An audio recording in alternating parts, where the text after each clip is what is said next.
Esto es Entrevistas con Alma de País. La reconciliación de Colombia comienza con cada uno y cada una de nosotros. Vamos a lograr la transformación digital y la conectividad. La democratización del conocimiento. A mí me tocó una Colombia dura, una Colombia de explosiones. ¿Cómo podemos perdonar y perdonarnos para ir adelante? ¿Usted se ha perdonado? El triunfo del presidente es el triunfo de la esperanza.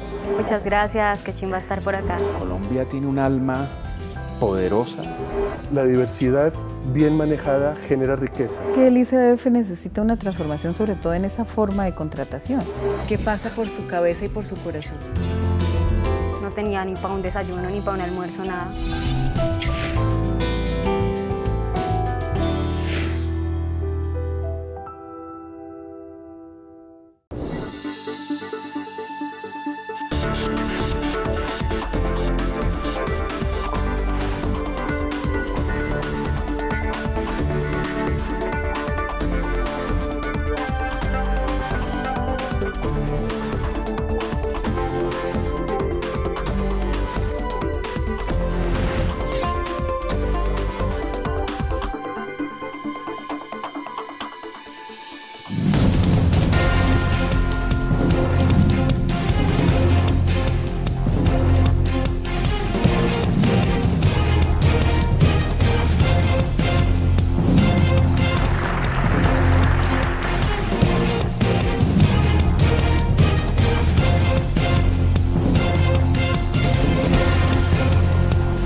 Mr. President, welcome. It's great to see you here in the Oval Office in Washington. And by the way, happy birthday. Gracias, muy amable. Colombia is the key to the hemisphere. Bueno, usted sabe que siempre pensé que Colombia es la piedra fundamental de este continente y nosotros tenemos esfuerzos compartidos y creo que si trabajamos juntos realmente podemos tener un continente que sea unido, igualitario, democrático y económicamente próspero. Y realmente quiero enfatizar y darle las gracias por el compromiso que usted tiene y cómo lo demuestra en cuanto al compromiso con la paz y los derechos humanos en el continente. Estamos hablando de varios temas cruciales. El primero, indudablemente, el tema de la crisis climática y cómo abordar la construcción de una economía verde en todas las Américas. Allí hablamos de la selva amazónica. El gobierno de los Estados Unidos se comprometió con $500 millones para el Fondo de Revitalización. Y allí hablamos de la posibilidad de cambiar deuda por acción climática en todo el mundo a partir de los derechos especiales de giro del FMI. El gobierno de los Estados Unidos, incluso personalmente, el presidente Biden se sintió interpretado por la propuesta, ya la había hecho respecto a otro problema hace muchas décadas y allí dijeron que estaban muy interesados en llevar al FMI la propuesta y volver a una realidad, lo cual sería una transformación del mundo muy importante. El cambio de deuda pública por acción climática.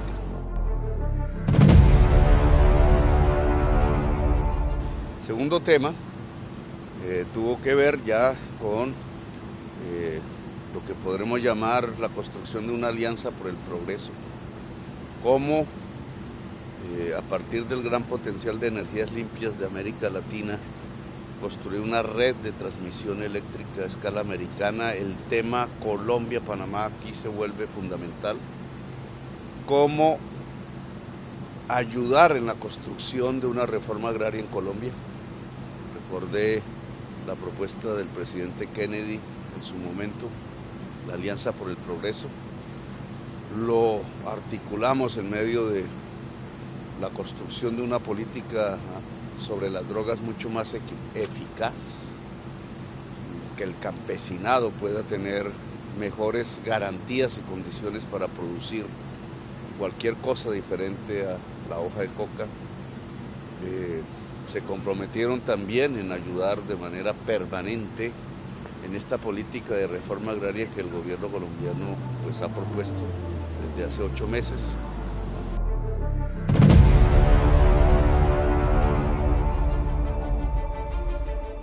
Pues la semana entrante tenemos una conferencia. En una parte de la balanza está el tema de las elecciones en Venezuela, pero en otra parte de la balanza está las sanciones a Venezuela. Yo propuse que en ese proceso las conversaciones de la semana entrante y las que seguirán en México gravitaran alrededor de construir 2 rieles que pudieran impulsar progresivamente el cronograma electoral venezolano con garantías, la entrada de Venezuela al sistema interamericano de derechos humanos, que es la propuesta colombiana, y por el otro riel, una desactivación paulatina y progresiva de sanciones, de tal manera que llegáramos a una meta que al final es que el pueblo decida libremente, sin sanciones, sin presiones, su propio destino. No, yo no soy mediador, simplemente propiciamos un espacio que se venía afectando en Ciudad de México y para destrabar ofrecimos el espacio de Bogotá, una conferencia internacional, cerca de 20 cancilleres se van a reunir de Europa, de Estados Unidos, de América Latina, fundamentalmente con el gobierno venezolano y con la oposición venezolana, establecer los mínimos de un gran acuerdo que garantice no solo elecciones, levantamiento de sanciones, sino además la normalidad en la vida de todos los actores políticos en Venezuela. Sin duda es una oportunidad muy relevante para que Colombia vuelva a ocupar un lugar estratégico en los diálogos que deben tener el gobierno venezolano y la oposición.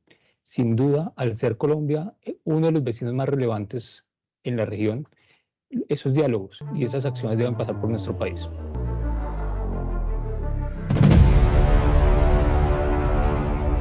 No hubo ninguna contradicción con lo que nosotros dijimos. Creo que quedó bien entendido que una cosa es fumigar una mata y a unos seres humanos que son débiles económicamente, y otra cosa es perseguir el empresariado del narcotráfico, que se hace a partir de labores de inteligencia, de sus bienes, de sus dineros, y que se hace a partir de la interdicción.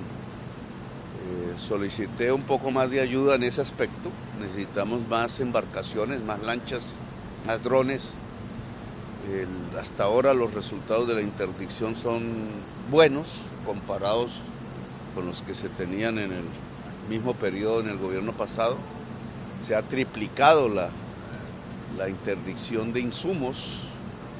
Digamos, hay un avance importante, no digo que completa, pero sí dificulta la economía ilícita de la cocaína. En Estados Unidos se están presentando también cambios de sustitución de consumos que hay que estudiar más profundamente.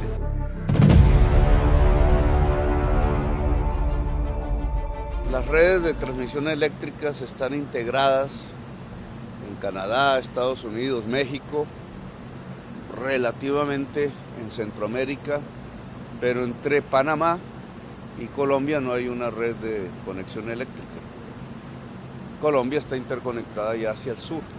Entonces, poder conectar eléctricamente Colombia y Venezuela es clave para hacer un solo sistema americano de transmisión eléctrica que, si se llena de energías limpias, sería uno de los factores de mayor ayuda en la descarbonización de la economía de los Estados Unidos.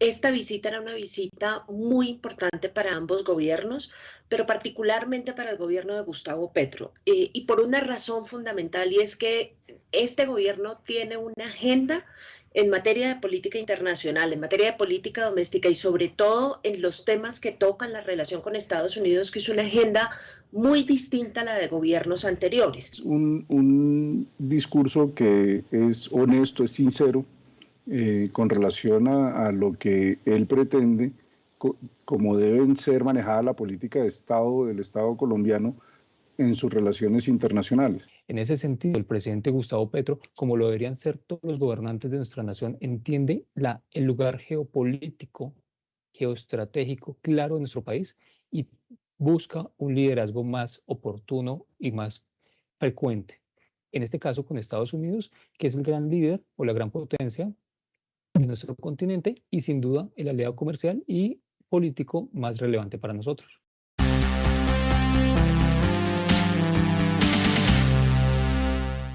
Hoy la OEA recibe a uno de los líderes más influyentes del mundo y esa distinción hace justicia con la vocación del presidente Petro.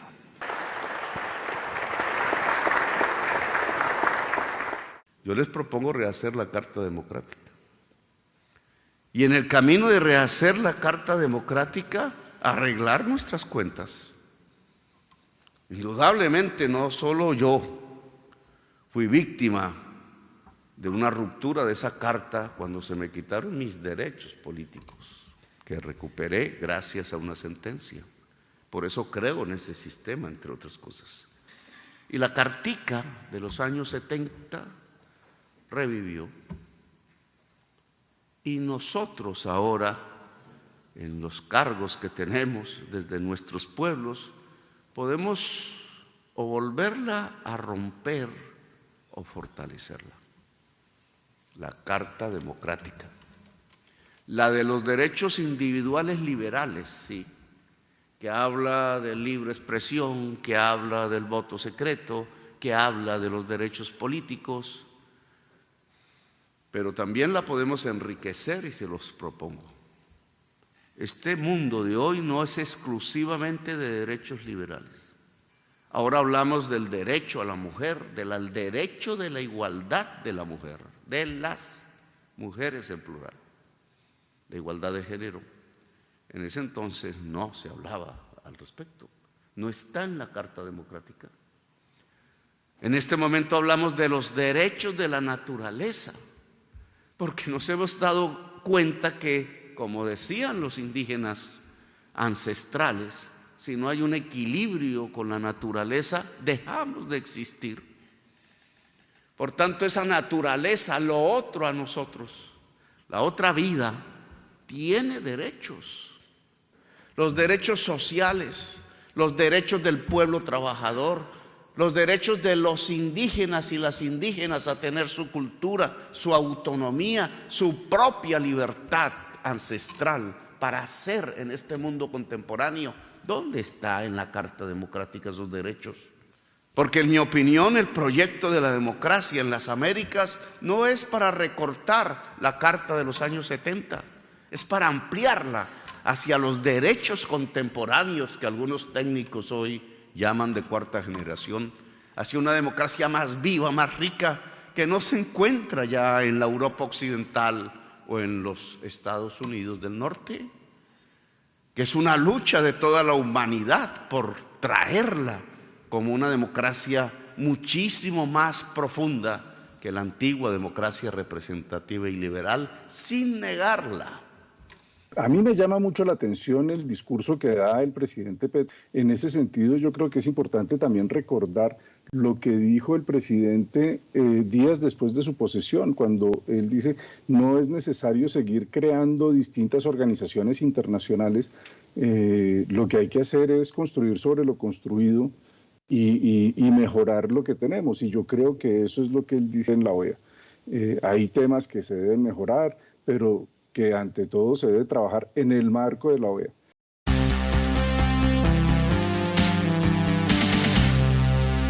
Hace varias décadas conocí y escuché un dirigente indígena colombiano del pueblo Uwa, Roberto Covaría, quien dijo luchando contra una explotación petrolera en el territorio indígena entre Boyacá y Arauca, Colombia, que si se sacaba de la tierra el petróleo, era como sacarle la sangre a esa madre tierra, y que eso no tendría sino una consecuencia: la muerte, la extinción de la vida en el planeta.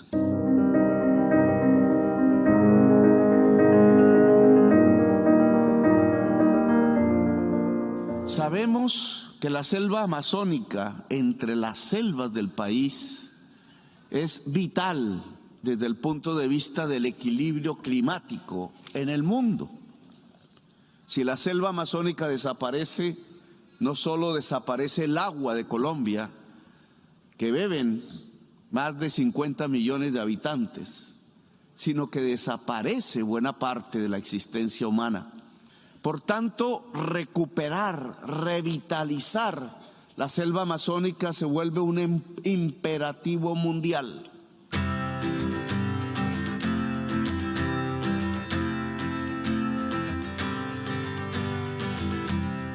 Hemos convocado una cumbre de países que tienen responsabilidad territorial sobre la selva amazónica, 10 en total, para que se reúnan, para que puedan construir un programa común, que se pueda dialogar con el resto de la humanidad, con el resto de los gobiernos mundiales, para posibilitar el flujo de dinero que se necesita. Colombia pondrá para este año ya más de 150 millones de dólares ella sola, a pesar de sus necesidades, para que se pueda construir ese patrimonio común. Sin embargo, no podemos caer en una especie de trampa. Creer que con reforestar, que con revitalizar las selvas se puede superar la crisis climática. Eso no es cierto. Podríamos sembrar hasta el último metro cuadrado de todo el continente y el problema no tendría solución.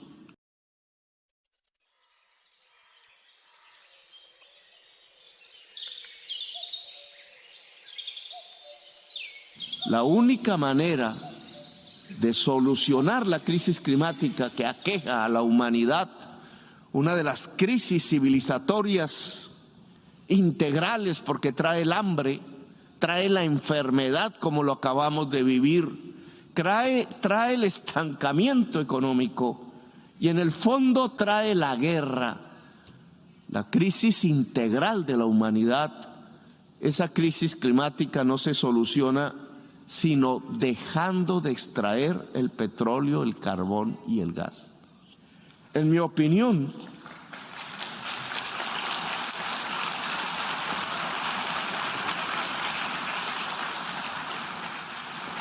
la discusión mundial se está alejando del núcleo central del problema y busca maquillajes. Claro, un mundo de países poderosos que se dedican a la guerra, ¿cómo se van a dedicar a la vida y a salvar la humanidad de la crisis climática?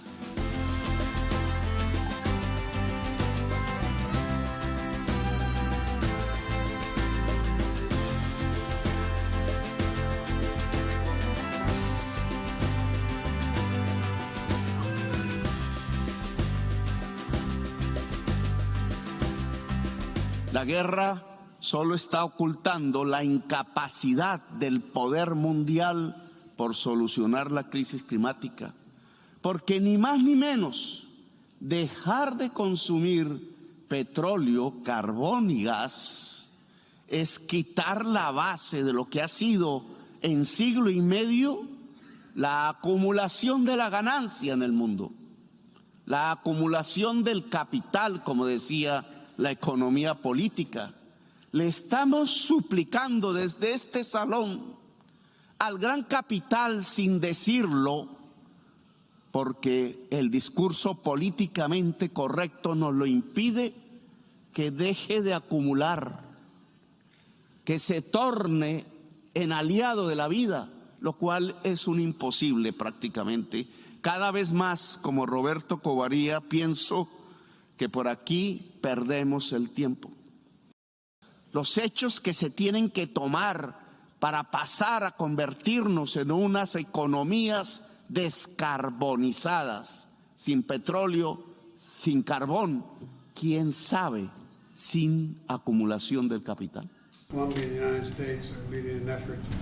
En realidad juntos estamos liderando esfuerzos, Colombia y Estados Unidos, para hacer frente al cambio climático, y también tenemos un fondo de $500 millones para la protección de la Amazonía.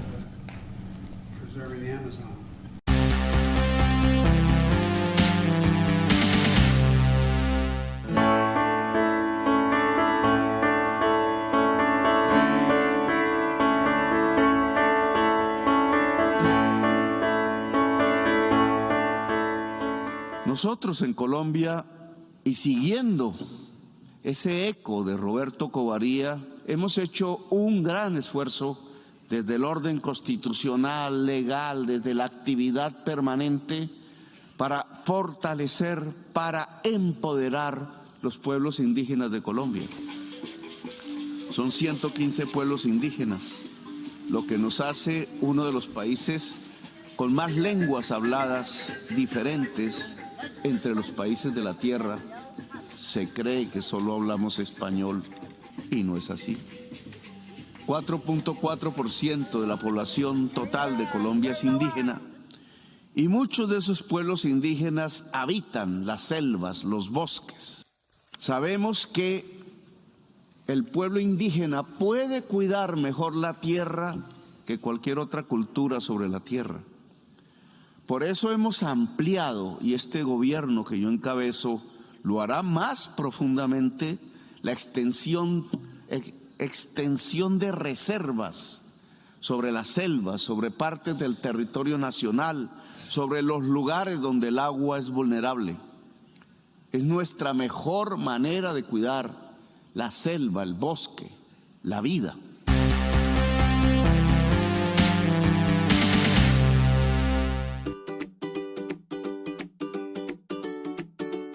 ¿Qué consejo da hacia quien quiera aspirar a la política? Estudiar. Estudiar. Study. Okay, next one, Estudiar y please. ligarse sensiblemente a las causas de los más y de las más débiles.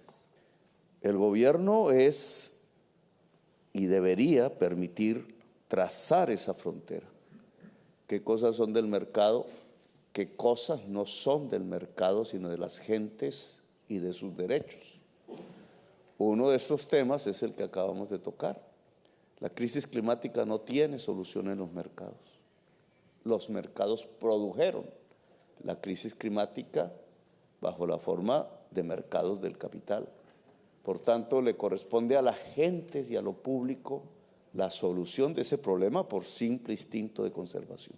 ¿Cómo sería posible convencer a los gobiernos de países de América Latina que están apostando gran parte de su desarrollo económico y de su presencia política al aumento de la extracción y la venta del petróleo? Y lo están haciendo. Es una enorme equivocación. Es la discusión en mi país, por ejemplo, que vive del petróleo desde hace décadas. Es una enorme equivocación, primero económica, porque la humanidad tiene que dejar el petróleo y el carbón. Y entonces depender exclusivamente de eso es depender de un hilo que se va a romper.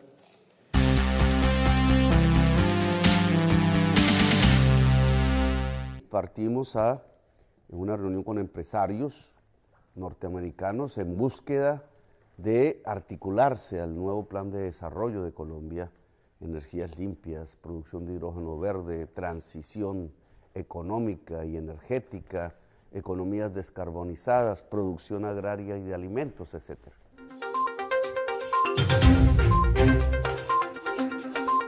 Tuvimos encuentros con diferentes sectores del Congreso de los Estados Unidos.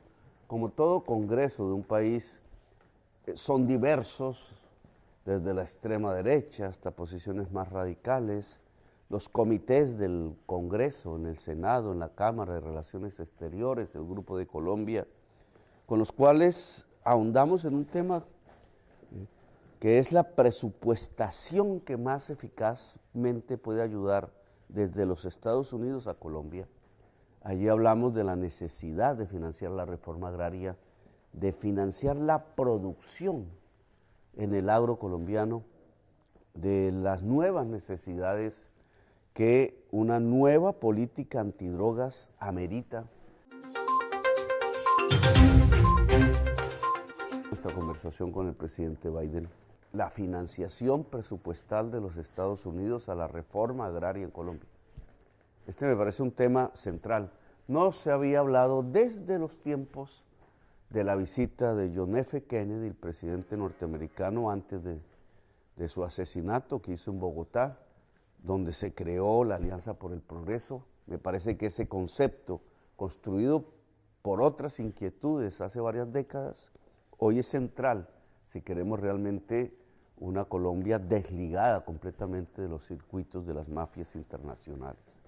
Uno de los primeros grandes hechos de esta visita en Estados Unidos es poner a Colombia en el centro, en un papel de liderazgo de los grandes problemas de la humanidad.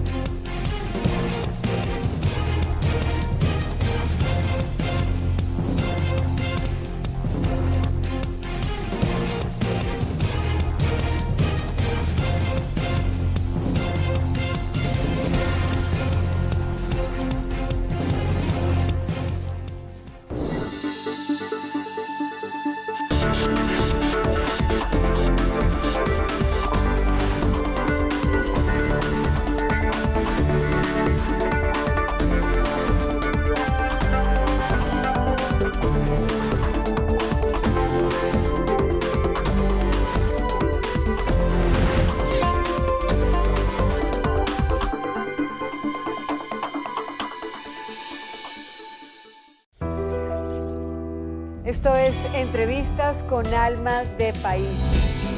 La reconciliación de Colombia comienza con cada uno y cada una de nosotros. Vamos a lograr la transformación digital y la conectividad. La democratización del conocimiento. A mí me tocó una Colombia dura, una Colombia de explosiones. ¿Cómo podemos perdonar y perdonarnos para ir adelante? ¿Usted se ha perdonado? El triunfo del presidente es el triunfo de la esperanza. Muchas gracias, qué chimba estar por acá. Colombia tiene un alma poderosa. La diversidad bien manejada genera riqueza. Que el ICBF necesita una transformación, sobre todo en esa forma de contratación. ¿Qué pasa por su cabeza y por su corazón? No tenía ni para un desayuno, ni para un almuerzo, nada.